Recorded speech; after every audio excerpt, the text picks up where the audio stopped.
रियासती हाईकोर्ट ने शहर के दुर्गम चिरुवु तालाब के अतराफ हुई तामीरात को मुनहदिम करने पर हुक्म इल्तवा जारी कर दिया।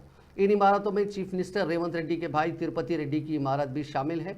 हाइड्रा की जानिब से दुर्गम चिरुवु तालाब के अतराफ की गैर मजाज तामीरात को मुनहदिम करने के सिलसिले में तिरुपति रेड्डी के मकान, दफ्तर के अलावा दीगर अहम शख्सियात की इमारतों को मुनहदिम करने के लिए नोटिस दी गई थी और उन्हें 30 दिन के अंदर रजाकाराना तौर पर मकानात मुनहदिम कर लेने की हिदायत भी दी गई थी।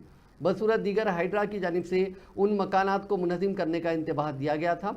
हाइड्रा की जानिब से नोटिस मौसूल होने के बाद तिरुपति रेड्डी और दीगर मुतासरीन ने इस मामले को हाई कोर्ट से रुजू किया।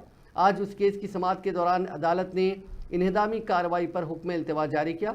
इस मौके पर जीएचएमसी ने अदालत को बताया कि वो आइंदा 6 हफ्तों तक उस इलाके की इमारतों के खिलाफ कोई कार्रवाई नहीं करेंगे।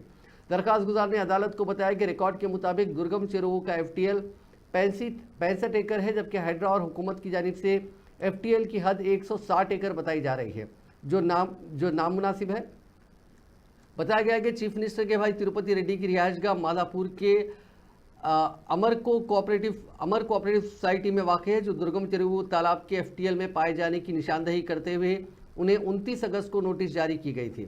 तिरुपति रेड्डी ने अदालत को बताया कि वो 2015 में मकान को खरीदे हैं और उन्हें इस बात का इल्म नहीं था कि मकान FTL के हुदूद में आता है।